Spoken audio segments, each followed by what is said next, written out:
سب سے پہلے تو مکۃ المکرمہ میں جو دفاعی ایگریمنٹ ہوا ہے پاکستان، ترکی اور سعودی عرب کے درمیان، ہم اس کا خیر مقدم بھی کرتے ہیں، اسے خوش آئند بھی سمجھتے ہیں اور عالم اسلام کے اتحاد میں ایک اہم پیش رفت بھی سمجھتے ہیں، اور اس پر تینوں ملکوں کے اقوام کو بھی بہت مبارک ہو اور یہ عالم اسلام کے لیے بھی بہت نیک شگون ہے کہ اتحاد کی طرف جو ہے ایک قدم آگے بڑھا ہے۔ ہمارا اس میں کہنا یہ ہے کہ فوری طور پر یہ کوشش ہونی چاہیے کہ اب ایران بھی اس میں شامل ہو جائے، اور پھر اس کے ساتھ ساتھ قطر ہے، بنگلہ دیش ہے، ملیشیا ہے، انڈونیشیا ہے اور دیگر ممالک بھی پھر اس میں آتے چلے جائیں، اور اس طرح ایک ایسا اشتراک عمل ہو جائے گا جو دشمنوں کے مقابلے میں، سازشوں کرنے والوں کے مقابلے میں، انسانیت کا خون کرنے والوں اور امت کو تقسیم کرنے والوں کے مقابلے میں ایک طاقتور ہمارا جو ہے وہ نیٹ ورک بن جائے گا۔ تو اس معاہدے کا ہم خیر مقدم کرتے ہیں، لیکن ساتھ ہی یہ بھی ہماری خواہش بھی ہے اور ہم چاہتے بھی یہی ہیں کہ ایران بھی اس میں شامل ہو، تاکہ اس سے پوری امت کی یکجائی کا ایک تاثر بنے گا، اور خود بخود یہ پھر ان قوتوں کو جو ہمیں یرغمال بنا کر رکھتی ہیں اور بالکل ہمیں دبا کر رکھتی ہیں، ان کی حوصلہ شکنی ہوگی۔ پاکستان کے جو اس وقت حالات ہیں، ہم یہ دیکھ رہے ہیں کہ امن اس وقت پاکستان میں بہت بڑا سوال ہے، صوبہ خیبر پختونخوا میں بھی، بلوچستان میں بھی، آزاد جموں و کشمیر میں بھی اور ملک کے دیگر علاقوں میں بھی، جہاں پر اس نوعیت کے واقعات ہیں کہ جو خیبر پختونخوا ہے، اب جیسے سوات میں جو واقعہ ہوا اور ہنگو میں، جس میں بہت ہی قیمتی جانیں چلی گئیں، درجنوں لوگ شہید ہو گئے، خاص طور پر پولیس اہلکاروں کے اوپر یہ حملہ کیا گیا، اور جب پولیس ہو یا کوئی بھی ادارہ ہو، عوام میں سے ہوتا ہے، اور ان کا نقصان ہمارا قومی نقصان ہے۔ کسی ایک انسان کا قتل بھی قرآن پاک نے پوری انسانیت کا قتل قرار دیا ہے۔ اس لیے امن و امان کو قائم رکھنا تو حکومتوں کی ذمہ داری ہے، اور جس کے پاس جتنی طاقت ہے، جس کے پاس جتنے وسائل ہیں، اس کی سب سے زیادہ ذمہ داری ہوتی ہے کہ اس امن کو قائم کریں اور امن کے لیے ماحول کو سازگار کریں۔ اور اگر یہ ہمارے حکمران طبقے کی طرف سے یہ بات سامنے آتی ہے کہ بیرونی ہاتھ ان دھماکوں میں ہوتا ہے یا اس دہشت گردی کی کارروائیوں میں، تو بیرونی ہاتھ کو یہ موقع اندرونی حالات کی وجہ سے فراہم ہوتا ہے۔ اندرونی حالات کو اگر درست کر لیا جائے، نوجوانوں کو بااختیار بنایا جائے، انہیں تعلیم دی جائے، انہیں روزگار دیا جائے، جو وسائل ہمارے موجود ہیں، منرلز ہیں، خزانے ہیں، ان وسائل پر مقامی لوگوں کو آن بورڈ لیا جائے اور کچھ شریک کیا جائے، روزگار کے مواقع ان منرلز کے نتیجے میں یا انڈسٹری لگانے سے پیدا ہو جائیں، تعلیمی ادارے آباد ہو جائیں، تو کیوں پھر کوئی نوجوان دہشت گردی کی طرف جائے گا اور کوئی کیسے اس کو استعمال کر سکے گا؟ اس لیے جب بھی کوئی اتنا بڑا واقعات جب ہوتے ہیں تو بات کی جاتی ہے کہ وہ نیشنل ایکشن پلان بنا تھا۔ نیشنل ایکشن پلان میں تو بہت ساری چیزیں تھیں، اس میں نان کائنیٹک ایکشن بھی لینے کی بات کی گئی تھی، جس میں یہی سب چیزیں ہیں، ڈیولپمنٹ ہے، انفراسٹرکچر ہے، روزگار ہے، تعلیم ہے، لیکن اب بھی جنوبی اضلاع میں بہت سارے علاقے ایسے ہیں جہاں اب بھی پورے تعلیمی ادارے نہیں کھلے ہوئے ہیں، بہت سارے اسکولوں پر فورسز موجود ہیں۔ تو اس لیے ہم یہ سمجھتے ہیں کہ یہ حکومت کا کام ہے کہ حالات کو سازگار کریں، اور خاص طور پر یہ جو اس وقت ہمارا افغان بارڈر ہے، اس افغان بارڈر میں ہم دیکھتے ہیں کہ ٹریڈ عملاً تقریباً ختم ہو گئی ہے، اور اس کے نتیجے میں بہت بڑا نقصان پاکستان کے تاجروں کو بھی ہو رہا ہے، تجارت کو بھی ہو رہا ہے، عوام کو بھی ہو رہا ہے، اور اسی طرح سے خود افغانستان میں موجود لوگوں پر بھی ہو رہا ہے۔ آپ کو معلوم ہے کہ افغانستان کا جو ہمارا بارڈر ہے، اس میں تو کچھ قبائل تو ایسے ہیں جو بارڈر کے دونوں طرف رہتے ہیں، اور ہمیشہ سے یہ لوگ اپنا رول ادا کرتے رہے۔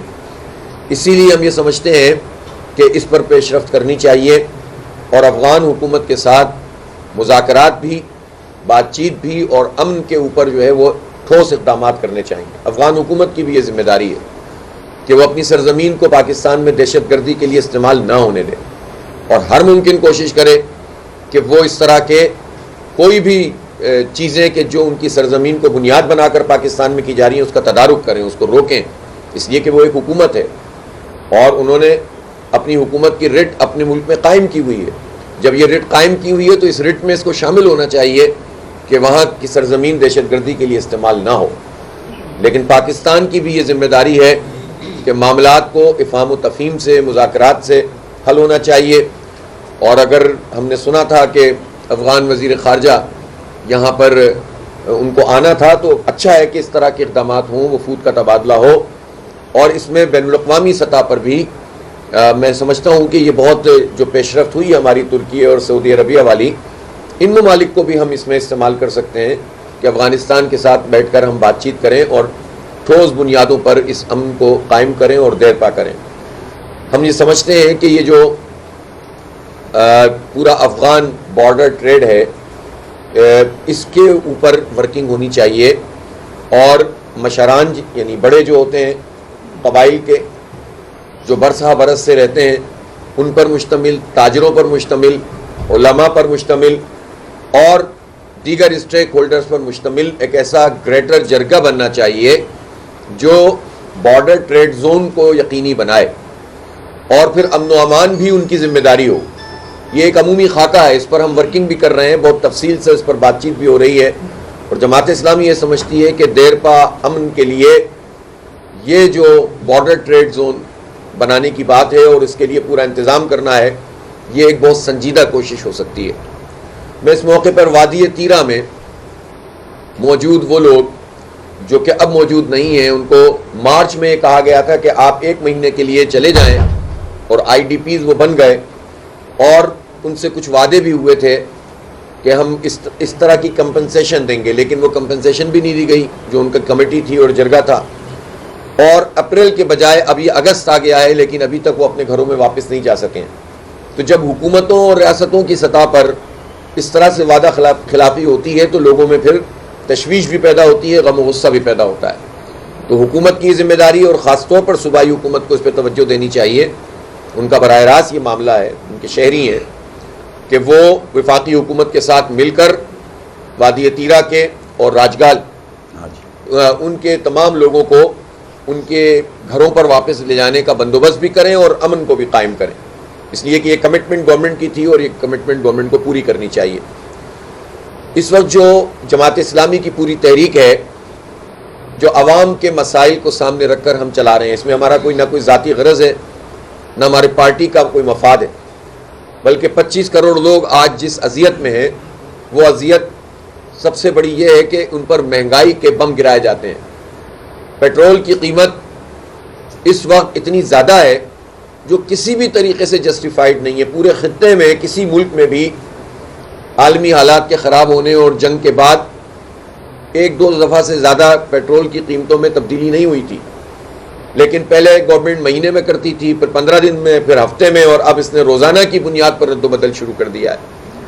جب یہ جنگ شروع ہوئی تھی تو اس وقت پیٹرول تھا 258 روپے، اور عالمی مارکیٹ میں جو $72 فی بیرل کی قیمت موجود ہوتی تھی. 2 دن پہلے $74 فی بیرل پہ قیمت آ گئی تھی عالمی مارکیٹ میں کروڈ آئل کی. لیکن پاکستان میں 258 کے بجائے 333 روپے کا پیٹرول مل رہا ہے. اور اسی طرح سے اگر ڈیزل 383 روپے کا، تو آپ سوچ سکتے ہیں کہ یہ کتنی بڑی آمدنی کا ذریعہ اس جنگ کو اور حالات کو بنا لیا گورنمنٹ نے. اور انہوں نے جو لیوی امپوز کی ہوئی ہے طویل عرصے سے، اس لیوی میں ان ساری حکومتوں نے اب تک مل کر 8,000 سے زائد ارب روپے پاکستانیوں کے سے وصول کیے ہیں پیٹرولیم مصنوعات کی لیوی کی مد میں. اب یہ لیوی کیا ہے؟ اس کا پیٹرول کی قیمت سے بھی کوئی تعلق نہیں ہے اور پیٹرول کے ٹیکس سے بھی کوئی تعلق نہیں، وہ الگ ہے. یہ لیوی تو حکومت نے اس لیے بنائی تاکہ اس سے آمدنی کر کے اپنی کرپشن کو چھپائیں، اپنی نااہلی کو چھپائیں. نام اس کا رکھا petroleum development levy. Petroleum development levy کا مطلب یہ ہے کہ پیٹرولیم مصنوعات جس ذریعے سے حاصل ہوتی ہیں، ریفائنریز کو بہتر بنائیں، تاکہ جب ہم امپورٹ کرتے ہیں تیل تو اس امپورٹ میں ہم فنش پروڈکٹ تقریباً 70% لیتے ہیں. اس لیے 70% لیتے ہیں چونکہ ہمارے پاس یہ صلاحیت نہیں ہے کہ ہم کروڈ آئل کو ریفائن کر سکیں. جب یہ صلاحیت ہمارے پاس نہیں ہوتی تو ہمیں مہنگا پیٹرول، ریفائنڈ پیٹرول خریدنا پڑتا ہے. پاکستانی عوام سے کہا گیا کہ ہم یہ پیٹرولیم ڈیولپمنٹ لیوی لیں گے, اپنی ریفائنری کو بہتر بنائیں گے, اور اس کے نتیجے میں ہمارا امپورٹ بل بہت بہتر ہو جائے گا, اور ہم زیادہ سے زیادہ کروڈ آئل لیا کریں گے اور خود اس کو ریفائن کریں گے, تو ہمیں بلینز آف ڈالرز کا فائدہ ہوگا. بات اس وقت سمجھ میں آتی تھی, لیکن 8,000 ارب روپے میں سے 1 ارب روپیہ بھی انہوں نے اس کام کے لیے استعمال نہیں کیا, بلکہ جو کرپشن ایف بی آر کا عملہ کرتا ہے, اس کرپشن میں جو 1300 ارب روپے کی براہ راست کرپشن ہوتی ہے, اور پھر باقی جو اپنے اہداف کو پورے نہیں کرتا, اس نااہلی کو چھپانے کے لیے یہ حکومت عوام کی جیب پر ڈاکہ ڈالتی ہے. اب آپ میڈیا کے ورکرز ہیں, یہ نوجوان یہاں پر موجود ہیں, پورے پاکستان میں جاتا ہوں, جب کسی پروگرام میں, بنو قابل کا پروگرام, ہزاروں کی تعداد میں لوگ موجود ہوتے ہیں, میں پوچھتا ہوں آپ میں سے کتنے لوگ بائک چلاتے ہیں؟ تقریباً 99% نوجوان ہاتھ کھڑا کر دیتے ہیں کہ ہم موٹر سائیکل چلاتے ہیں.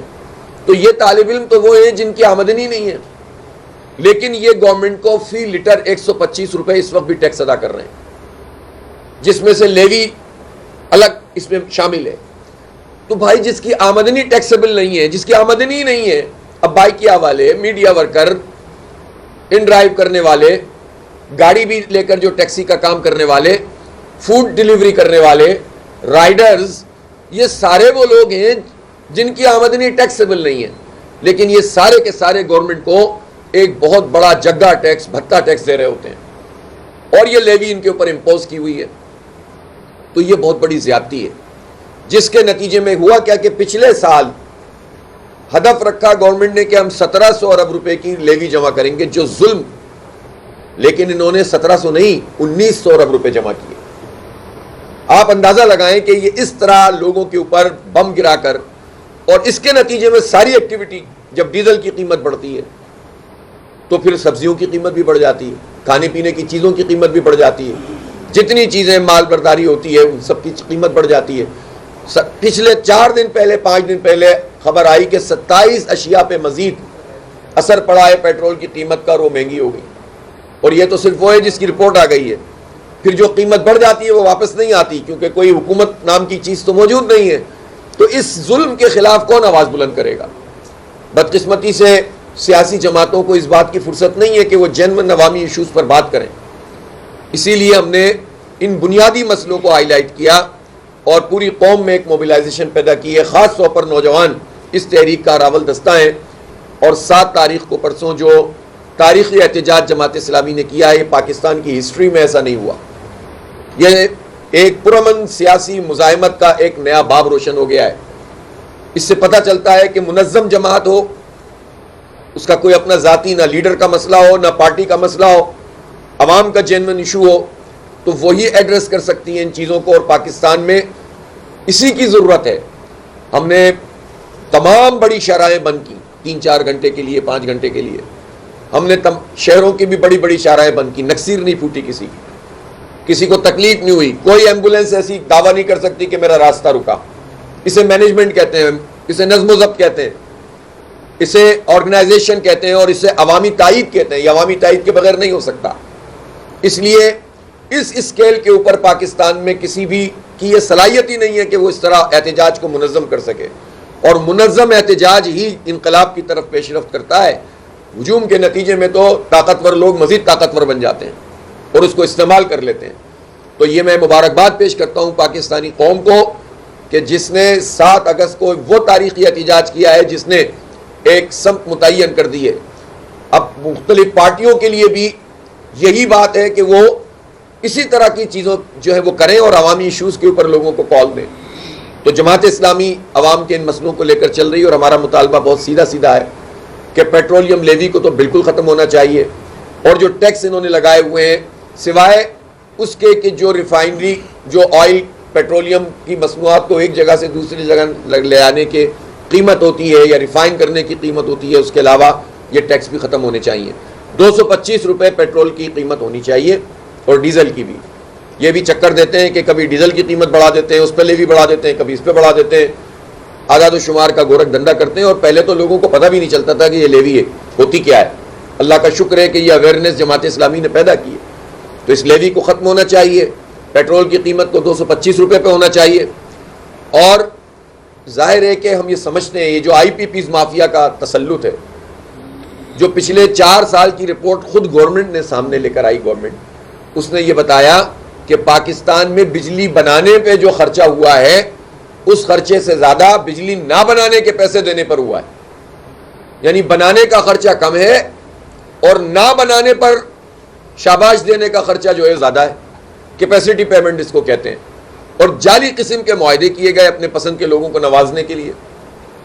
کیپیسٹی پیمنٹ ایک حد تک ہوتی ہے دنیا بھر میں، اس کو ٹیک اور یوز اور لیس پے کے معاہدے بھی کیے جاتے ہیں کہ یا استعمال کرو یا نہیں کرو گے تو تھوڑے سے اماؤنٹ دے دو تاکہ آپ کا مسئلہ خراب نہ ہو. لیکن یہ کہا ہوتا ہے کہ بجلی کی پوری قیمت جو ہے وہ آپ اس نہ بننے پر ادا کریں. اور اس پالیسی کے نتیجے میں کہ جب بجلی مہنگی ہوتی ہے اور لوگوں کے اوپر بوجھ پڑ رہا ہوتا ہے تو لوگ سولر کی طرف جاتے ہیں. جب سولر کی طرف جاتے ہیں تو مزید فرق پیدا ہو جاتا ہے. جب مزید فرق پیدا ہو جاتا ہے تو مزید بوجھ ڈالتے ہیں یہ قوم کے اوپر. تو چاروں طرف سے لوگوں کو کا گھیرا انہوں نے تنگ کیا ہوا ہے. نااہلی بھی ہے اور کرپشن بھی ہے. ہماری وفاقی حکومت یہ جو حکومتیں اس وقت موجود ہیں نااہلی اور کرپشن کا حسین امتزاج ہیں. دونوں کام میں اعلیٰ ہیں، کرپٹ بھی ہیں نااہل بھی ہیں.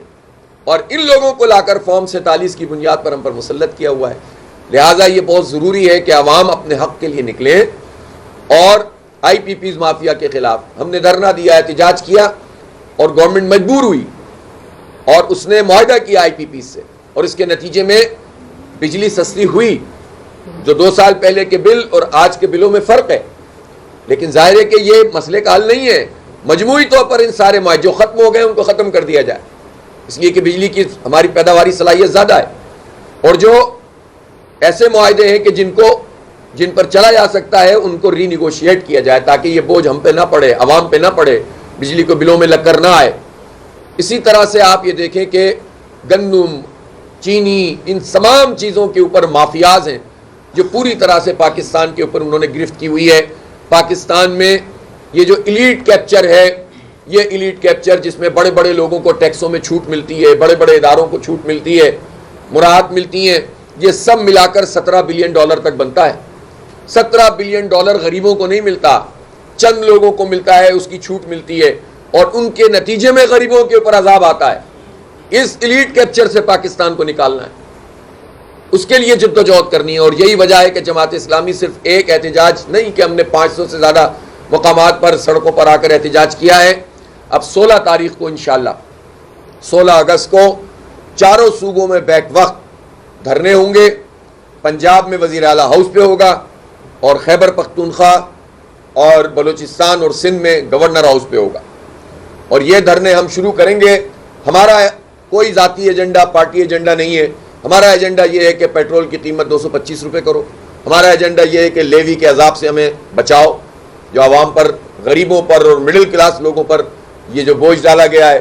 ہمارا ایجنڈا یہ ہے کہ چیزیں سستی کرو، آئی پی پیز مافیا سے نجات دلاؤ. ہمارا ایجنڈا عوام کا ایجنڈا ہے اور ہم یہ سمجھتے ہیں کہ اس کے نتیجے میں جو پذیرائی عوام جو ہے وہ دے رہے ہیں، اس میں اب یہ بنتا ہے کہ عوام کی شرکت بھی زیادہ سے زیادہ ان احتجاجوں میں ہو. جس طرح پورے پاکستان میں 500 سے زیادہ مقامات پر لوگ شریک ہوئے ہیں، اب وقت ہے کہ اس جو ہے وہ شرکت کو بھی بڑھایا جائے. میں نوجوانوں سے خاص طور پر اپیل کرتا ہوں. خیبر پختونخوا میں یہاں موجود ہوں، پشاور میں خاص طور پر یہاں کے جو نوجوان ہیں یہ زیادہ وائبرنٹ ہیں، زیادہ پارٹیسپیٹ کرتے ہیں، زیادہ پولیٹیکل ہیں، سیاسی شعور ان کا زیادہ ہے، یہ حالات کو صحیح طرح سمجھتے ہیں اور یہ آگے بڑھتے ہیں. تو یہ اگر اس پرامن سیاسی مزاحمت میں جماعت اسلامی کے اس پلیٹ فارم سے جد و جہد کریں گے انشاءاللہ، تو یقیناً ان کی یہ جو جد و جہد ہے اور ان کا جو جذبہ ہے یہ تعمیری کاموں میں لگے گا. اور میں اس موقع پر بلا تخصیص تمام پولیٹیکل پارٹیز کے جو ورکرز ہوتے ہیں ان سے کہتا ہوں کہ اس ایجنڈے پر ہماری ذات کے لیے نہیں، پارٹی کے لیے نہیں، عوام کے لیے، ملک کے لیے، قوم کے لیے سارے لوگ جو ہیں وہ ہمارا ساتھ دیں، سب ہمارے ساتھ مل کر چلیں. اور میں اس میں اپریشیٹ بھی کرتا ہوں، شکریہ بھی ادا کرتا ہوں عوامی نیشنل پارٹی کے. میں نے دیکھا تھا کہ ہمارے جو میاں افتخار صاحب انہوں نے تفصیل سے ہمارے اس پورے احتجاج کی حمایت کی. پھر ہمارے جے یو آئی کے ہمارے جو سیکرٹری ہیں سینیٹر عطاء الحق صاحب، انہوں نے بھی جو ہے حمایت کی اور اس کے نتیجے میں ایک اعتماد پیدا ہوا. اور پھر بیرسٹر گوہر صاحب نے بھی حمایت کی اس ہمارے احتجاج کی، تو یہ اچھی بات ہے، یہ اچھی روایت ہے کہ پازیٹیو چیزوں میں سب کو مل کر کام کرنا چاہیے، اور بجائے اس کے کہ اپوزیشن جماعتوں کے ورکرز آپس میں الجھتے رہیں کہ اس کا احتجاج چھوٹا تھا، اس کا بڑا تھا، اس نے اتنی پاؤ گز زمین چھوڑ دی تھی، اس نے پونا گز زمین چھوڑ دی تھی، اس کو سڑک پہ آنا چاہیے تھا، اس کو نہیں آنا۔ سب کو معلوم ہے کہ احتجاج دنیا میں سڑکوں پہ ہی ہوتا ہے۔ یہ جو حکومتی ورژن ہوتا ہے نا، یہ حکومتی پارٹیاں اور حکومتی ورژن ہوتا ہے جس میں یہ کہا جاتا ہے کہ سڑکیں بند کرنے سے عوام کو نقصان ہوا۔ عوام کی تو معیشت کی شاہراہ بند کی ہوئی ہے، تجارت کی شاہراہ بند کی ہوئی ہے، تعلیم کی شاہراہ بند کی ہوئی ہے، بلکہ گلیاں تک بند کر دی ہیں۔ آپ نے تو حق کے حکمرانی چھینا ہوا ہے، آپ نے تو فیئر انتخاب کی شاہراہ بند کی ہوئی ہے، فارم 47 کی حکومت کا راج ہوتا ہے۔ تو جب حکومتیں عوام کو اتنا تنگ کر دیں تو سڑک پر آ کر احتجاج نہیں کریں گے تو کہاں کریں گے؟ پھر اگر سوشل میڈیا پہ لوگ احتجاج کر رہے ہوتے ہیں تو اس کے نتیجے میں لوگ کہتے ہیں کہ یار یہ تو نوجوان کچھ کرتے نہیں ہیں، سوشل میڈیا پہ لگے رہتے ہیں۔ تو میدان میں آئیں گے تو سڑک پہ ہی آئیں گے نا، مردانے میں آئیں گے نا، کہاں جائیں گے؟ کہیں گھر میں تو نہیں بیٹھیں گے نا۔ تو اس لیے ایسے تمام حکومتی لوگ جو اعتراض کرتے ہیں سڑک بند ہونے، یا تو سڑک بند ہونے سے کسی کو نقصان ہوا ہو، یا تو کسی کی نکسیر پھوٹی ہو، یا تو کوئی گملہ ٹوٹا ہو، یا تو گولی چلی ہو، یا پھر لوگ زخمی ہوئے ہوں، جب پرامن طریقے سے یہ سارا کام ہوا ہے تو اس سے تو آئیڈیل کو احتجاج ہو نہیں سکتا۔ تو میں چاہتا ہوں کہ خود گورنمنٹ کے پارٹیاں ہیں وہ بھی پیٹرول تو دیکھیں پارٹی کا ورکر بھی ڈالتا ہے نا۔ بدقسمتی کی بات ہے کہ جو پارٹی کے اوپر کے لوگ ہوتے ہیں ان کو تو اس کا احساس نہیں ہو سکتا، جو زیادہ تر خاندانی نظام میں چل رہی ہوتی ہیں پارٹیاں، ان کو تو اس کا احساس اس لیے نہیں ہوتا کہ ان کے بچوں نے تو کبھی ایکسپیرینس ہی نہیں کیا ہوتا، انہوں نے خود بھی نہیں کیا ہوتا، وہ بھی شہزادے تھے، ان کے بچے بھی شہزادے شہزادیاں ہیں، ملکہ رانیاں ہیں، انہی کو اقتدار ملتا ہے۔ ان کے لیے تو 11 ارب کے جہاز ہوتے ہیں، ان کے لیے تو کروڑوں کی گاڑیاں ہوتی ہیں، ان کے لیے تو فری پیٹرول ہوتا ہے، ان کی تو پھر شوگر ملیں بھی لگتی ہیں، ان کی ملوں میں تو پھر یہ بھی ہوتا ہے کہ گنے کی پھوک کے اوپر چل رہی ہوتی ہے پلانٹ اور چارج کر رہے ہوتے ہیں امپورٹڈ کوئلہ۔ یہی شریف خاندان کی کمپنیوں میں ہوتا ہے ایسا۔ تو آپ یہ بتائیں کہ جب یہ اتنے اللے تللے ہوتے ہیں تو وہ تو الگ، لیکن جو پارٹی ورکر ہوتا ہے، جو قربانیاں دیتا ہے، جو جلد سے سجاتا ہے، جو محنت کرتا ہے، تو وہ تو بھگتتا ہے، وہ مہنگی تعلیم بھی بھگتتا ہے، وہ مہنگا پیٹرول مہنگی بجلی بھی بھگتتا ہے۔ تو میں تو نون لیگ ہو یا پی پی ہو یا کوئی بھی پارٹی ہو، ان سب کے لوگوں سے یہ کہنا چاہتا ہوں، حکومتی پارٹیوں کے لوگوں سے بھی، کہ وہ بھی اس جد و جہد میں ہمارا ساتھ دیں۔ اپوزیشن پارٹیاں کہ تو دیں گے انشاءاللہ، وہ بھی ہمارا ساتھ دیں، اس کے نتیجے میں انشاءاللہ پوری قوم کے لیے بہتری ہوگی۔ ایک انہوں نے توجہ دلائی ہے کہ پاکستانی طلبہ جو اس وقت افغانستان میں موجود ہیں، دو مسئلے ہیں۔ ایک یہ ہے کہ پی ایم ڈی سی نے جو ڈاکٹرز وہاں سے بنے ہیں ان کو ایلیجیبل نہیں ہونے دیا ہے، اور ان سے کہا ہے کہ وہ ایلیجیبل نہیں ہوں گے اور ان کی ڈگری یہاں پر نہیں مانی جائے گی۔ یہ بہت بڑا ظلم ہے، اور اس کے نتیجے میں آپ مزید نقصان کریں گے پاکستان کا۔ یعنی یہ کیسے ہو سکتا ہے کہ ایک سہانی صبح آپ یہ فیصلہ کر دیں جبکہ پہلے سے یہ کام چل رہا ہے؟ کتنے یہاں پر اسپیشلسٹ ہیں جو اس وقت بھی کام کر رہے ہیں اور وہاں پہ پڑھے ہوئے ہیں۔ اسی طرح خود افغان طلبہ جو یہاں پر پڑھ رہے ہیں ان کے ساتھ یہ پرابلم ہوتی ہے کہ جب وہ واپس جانا چاہتے ہیں تو ان کو مشکلات کا سامنا کرنا پڑتا ہے۔ بھائی حکومتوں کی پالیسیاں اگر ایسی ہیں کہ جس میں آپس میں کوئی وہ موجود ہے، یعنی اختلاف موجود ہے، تو اس کا عوام نے کیا بگاڑا ہے؟ افغانستان اور پاکستان کے عوام تو کوئی دور نہیں ہے ایک دوسرے سے، ہم ایک دوسرے کے ساتھ رہے ہیں، ہم نے اپنے گھر شیئر کیے ہیں، ہم نے اپنے سینے کھولے ہیں، ہم 40-45 سال تک ایک دوسرے کے ساتھ رہے ہیں، ہم نے خدمت کی ہے، محنت مزدوری سب نے مل کر کی ہے۔ تو ہمارا عوام سے تو کوئی جھگڑا نہیں ہے، تو کیوں آپ لوگوں کو تنگ کرتے ہیں؟ یہ کام نہیں ہونا چاہیے اور ان ایشوز کو ایڈریس ہونا چاہیے۔ بہت شکریہ۔ آپ اس نیم سے بھی بتائیے گا کہ پی ٹی آئی نے 27 ستمبر کو اعلان کیا، مولانا فضل الرحمان صاحب نے اس کو محمود خان اچھنزئی صاحب کو کہا ہے کہ آپ اپوزیشن لیڈ کر رہے ہیں اس وقت پورے پاکستان میں، آپ ایک اتحاد بنے اپوزیشن جماعتوں کو، اس طرح کوئی حکومت مخالف اتحاد بنتی ہے تو جماعت اسلامی اور اس میں شامل ہو جائے گی یا سو لوگ جو ہے وہ تحریک چلے گی؟ میرا خیال یہ ہے کہ پہلے بھی یہ سب بات ہوتی رہی ہے اور ہمارا بہت اچھا رابطہ اپوزیشن جماعتوں سے ہے، اور تحفظ تحریک آئین پاکستان جو تحفظ آئین پاکستان جو ہے، تحریک تحفظ آئین پاکستان، اس کے ساتھ بھی ہمارا رابطہ ہے، اور مشترک چیزوں میں ہم مشترک میٹنگز بھی کرتے ہیں، ایک دوسرے کے پروگراموں میں بھی جاتے ہیں۔ لیکن جہاں تک ایک الائنس بنانے والی بات ہے تو وہ تو جے یو آئی بھی اس کا حصہ نہیں ہے نا، صحیح ہے نا؟ اور اسی طرح سے اور سب کے اپنے اپنے تجربات ہیں، ساری پارٹیوں کے اپنے اپنے ماضی کے تجربات ہیں جس کی وجہ سے یہ کام نہیں ہو پاتا. ماضی میں بہت سارے اتحاد ایسے بنتے رہے کہ جس کے بعد بینیفیشری کچھ لوگ ہو جاتے تھے. یعنی آپ کو یاد ہوگا میثاق جمہوریت ہوا تھا, لیکن ایک طرف میثاق جمہوریت ہو رہا تھا, ایک طرف NRO ہو رہا تھا مشرف کے ساتھ. وہی پارٹیاں جو میثاق جمہوریت پڑھ رہی تھیں وہی پارٹیاں جو NRO لے رہی تھیں. تو اتنے تلخ تجربات ہیں ان تمام چیزوں کے کہ جس کے نتیجے میں یہ تو ہو سکتا ہے کہ ہم کامن ایشوز پر کامن جد و جہد کریں اور ایک دوسرے کے ساتھ شیئر کریں, لیکن کسی ایک پلیٹ فارم پر آ کر چونکہ ٹرسٹ ڈیفیسٹ بہت زیادہ ہے تو وہ بات ممکن نہیں ہو پاتی. اس لیے بہتر یہ ہے کہ عوام کے ایشوز پر اور ان تمام چیزوں پر, مثلا انتخابات کا مسئلہ جو تھا اس پر بھی پارٹیوں کو اور زیادہ ایکٹیو ہو کر کام کرنا چاہیے تھا اور اس پر اپنی اپنی جو ہے وہ پرفارمنس دکھانی چاہیے تھی. جب پارٹیاں اپنے اپنے طور پر بڑی تحریکیں چلا لیتی ہیں تو آپ سے آپ پھر اشتراک عمل کی رائیں بنتی ہیں اور پھر الائنسز بھی بن جاتے ہیں. لیکن جب یہاں پر ہوتا ہے ایک دوسرے کو ہی دیکھتے رہتے ہیں, کام نہیں شروع کرتے, تو اس کے نتیجے میں پھر یہ اتحاد بھی نہیں بن پاتے. تو میرا خیال یہ ہے کہ کوئی لڑائی نہیں ہے, کوئی جھگڑا نہیں ہے, کامن ایشوز پر کامن آواز ہونی چاہیے, مشترک بات ہونی چاہیے, ملنا جلنا چاہیے, ایک دوسرے کی سرگرمیوں میں شریک ہونا چاہیے, ایک دوسرے کو سپورٹ کرنا چاہیے. آگے چل کر دیکھیں گے کیا بنتا ہے. صاحب یہ بتا دیجیے کہ کشمیر کے جو انتخابات ہو رہے ہیں اس وقت پیپلز پارٹی یا جو ہے وہ دانگی کو الزام لگا رہی ہے, آپ کیا سمجھتے ہیں کہ واقعی دانگی ہوئی ہے یا شفاف الیکشن حکومت کہہ رہے کہ تاریخ میں اس طرح شفاف الیکشن کے لیے جیسا کہ 2024 کے ہوئے تھے نا, تاریخ میں ایسے شفاف الیکشن 2024 میں ہوئے تھے, بلکہ 18 بھی لگا لیں, اس میں 18 میں بھی ہوئے تھے. تو یہ تو حکومت تو ایسی کہے گی نا, اور کیا کہے گی. لیکن یہ مجھے پتا ہے کہ جو ایک دوسرے پر الزامات پیپلز پارٹی اور نون لیگ لگا رہی ہے وہ سچ بول رہے ہیں, وہ جھوٹ نہیں بول رہے. جی چلے ادھر سے لے لیتے ہیں. چلیں جی. افغان تجارت کی بات کی, ایک طرف سے تو کلیئر جواب ملا ہے کہ بارڈر بند کرے, ہمیں کوئی ضرورت نہیں. تو اس طرح کے بیانات جب آتے ہیں کس کی طرف سے سے جواب ملا ہے کہ بارڈر بند کرے, اس طرح کے بیانات آتے ہیں تو پھر تجارت کو سب سے زیادہ خیبر پختونخوا کے لوگ دیکھیں, اچھا اسی کے ساتھ ضمنی کہ افغانستان کی جانب سے بھی یہ کہا گیا کہ ہمیں نہیں چاہیے پاکستانی مصنوعات, اور جو واپس افغان مہاجر جا رہے ہیں اگر وہ پاکستانی اشیاء لے جاتے ہیں وہ ان سے اتار کے اس کو ضائع کر دیتے ہیں.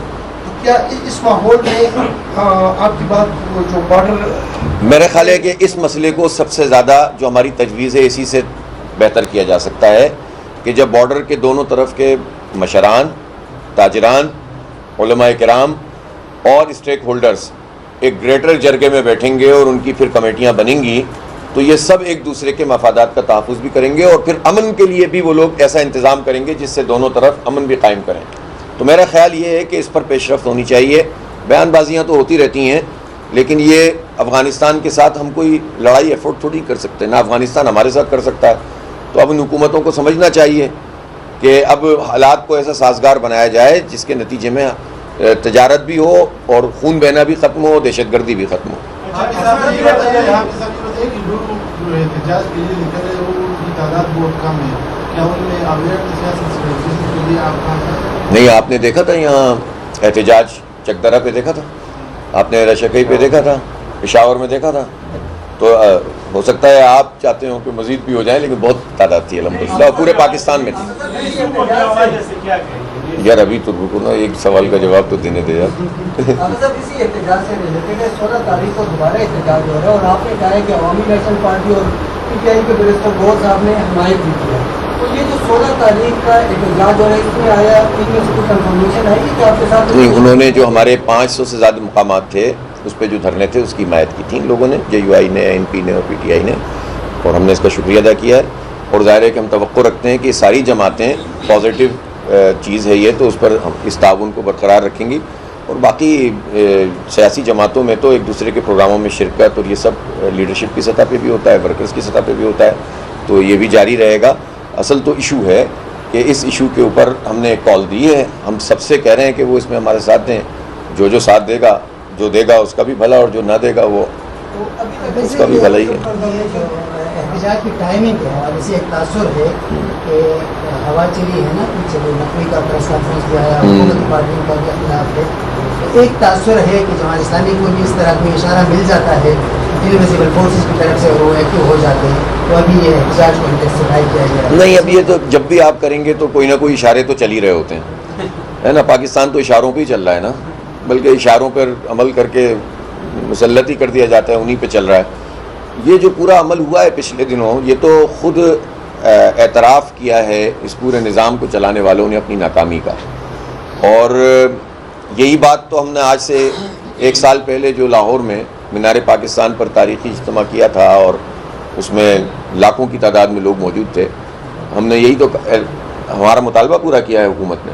ہم نے کہا تھا آپ اعتراف کریں کہ آپ چلانے میں ناکام ہو گئے, آپ یہ ملک نہیں چلا سکے, آپ لوگوں کو تعلیم نہیں دے سکے, آپ روزگار نہیں دے سکے, آپ معیشت کو ڈیولپ نہیں کر سکے, آپ نے جو ہے وہ کسی بھی چیز کو, صنعتوں کو آپ نے تباہ کیا ہوا ہے, آپ سسٹم نہیں چلا پا رہے, آپ زراعت کو پیچھے لے کر گئے, آپ لوگوں کے حق حکمرانی کو تسلیم نہیں کرتے. تو جب ہم نے یہ پوچھا تھا انہوں نے کہہ دیا ہاں آپ نے صحیح فرمایا تھا, اور ہم ناکامی کا اعتراف کرتے ہیں. جب ناکامی کا اعتراف کرتے ہیں تو بس پھر شاخیں جھاڑنے سے تھوڑی کچھ ہوگا کہ آپ کہتے ہیں کہ بھئی اتنے کے بجائے اتنا کر لو تو یہ ہو جائے گا, اور اتنے کے بجائے اتنا کر لو تو یہ ہو جائے گا.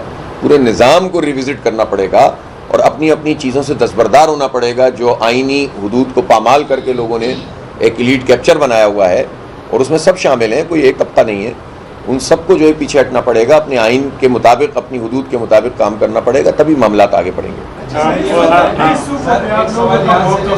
ہم دیکھیں اصولی طور پر تو ہم یہ سمجھتے ہیں کہ انتظامی یونٹ بڑھانا, یہ کرنا عمومی حالات کے اندر کوئی ایسی بات نہیں ہوتی, دنیا بھر میں ہوتا ہے اس طرح. ترکی کی مثال لے لیں, 81 صوبے ہیں وہاں, لیکن پاکستان میں اس طرح کا کام کی ایک آئین میں وہ موجود ہے نا, پروویژن موجود ہے. اس آئین کے طریقہ کار کے مطابق اس کو ایڈاپٹ کریں. میں پوچھنا چاہتا ہوں کہ پنجاب کی اسمبلی نے تو آئین کے مطابق 2/3 میجورٹی سے جنوبی پنجاب کی اور باولپور ریاست اس کو بھی صوبہ بنانے کا قانون پاس کیا ہوا ہے, وہ قرارداد پاس کی ہوئی ہے. تو وہاں تو عمل درآمد کیوں نہیں ہوا؟ کس کے ہاتھ میں یہ پورا نظام ہے؟ اسی طرح سے ہزارہ کے حوالے سے بھی یہاں پر کوئی اتنا بڑا مسئلہ نہیں پایا جاتا, تو اس پہ کیوں عمل درآمد نہیں ہوتا؟ تو جب جو چیز آئین میں موجود ہے اس پر عمل درآمد جب آپ نہیں کرتے, اور کوئی ایسی چیز کی بات کرتے ہیں کہ جو آئین سے ماورا ہو کر کچھ کرنا پڑے گا, تو پھر اس سے شبہات پیدا ہوتے ہیں. نمبر 1.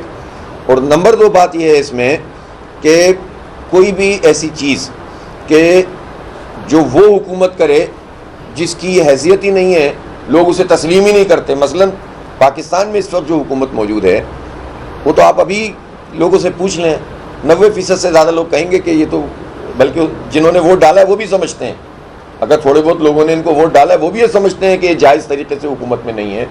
جب ایک کنسنسس ہے پاکستانی قوم میں کہ یہ جائز حکومت نہیں ہے, تو وہ کوئی بہت اچھا کام بھی کرے گی تو اس کو کون قبول کرے گا؟ اس لیے مجموعی طور پر پورے نظام کو ریوزٹ کرنے کی ضرورت ہے. آئین میں جو پروویژن موجود ہے وہ یہ ہے کہ جو مقامی حکومتیں ہیں ان کو بااختیار بناؤ. دیکھیں جب مشرف صاحب کی حکومت تھی تو وہ ڈکٹیٹر تھے, سب کچھ تھے, تحریک بھی ان کے خلاف سب مل کر چلا رہے تھے, لیکن لوکل باڈیز کے حوالے سے انہوں نے ایک قانون جو نسبتاً بہتر تھا, بہت اچھا نہیں تھا, نسبتاً بہتر تھا, اس نسبتاً بہتر قانون کی موجودگی میں کبھی آپ نے یہ آواز سنی تھی کہ صوبے بننے چاہیے؟ اب سب سے زیادہ مسئلہ یہ کراچی میں, یہاں سب سے زیادہ آواز ہوتی ہے کہ اس کراچی کو صوبہ بننا چاہیے. اب مسئلہ یہ ہے کہ یہ آواز کیوں آتی ہے؟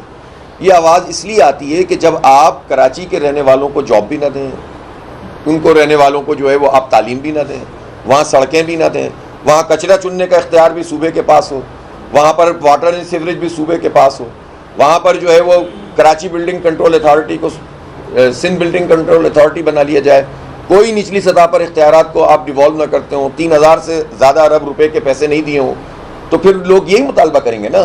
اس لیے اگر آپ آئین کے مطابق امپاورمنٹ کریں گے تو یہ مطالبے ہوں گے ہی نہیں. تو لوگ یہ نہیں کرتے, اس پہ لسانی سیاست تو شروع کر دیتے ہیں, لیکن یہ نہیں دیکھتے کہ وہ ظلم کیا کر رہے ہیں لوگوں کے ساتھ. اسی طرح میں تو ہر جگہ کی بات کرتا ہوں, خود ایون خیبر پختونخوا میں بھی یہ پورا نظام آپ کا 4 سال 5 سال چلتا رہا, 4 سال, اس میں خود پی ٹی آئی کے لوگ بھی یہ شکایت کرتے رہے کہ ہمیں پیسے نہیں مل رہے, ہماری اسکیمیں اپروو نہیں ہو رہی, ہمارے ذریعے سے پیسہ خرچ نہیں ہو رہا, اور ڈی سیز اے سیز کے نظام, بیوروکریسی کے نظام کے ذریعے سے ہر چیز کو ہینڈل کیا جا رہا ہے. تو پنجاب میں تو 2015 سے الیکشن ہی نہیں ہوا, اسلام آباد میں 4 دفعہ الیکشن ہو کر کینسل کر دیا. جو قانون لے کر آتے ہیں اس میں سارے اختیارات صوبائی حکومتیں اپنے پاس رکھتی ہیں. تو جب ایسی صورتحال ہوتی ہے تو یہ مطالبات پیدا ہوتے ہیں. تو ان چیزوں کو جو آئین میں موجود ہیں ان کو تو ایڈریس کریں. بہت شکریہ. اچھا جی جی یہ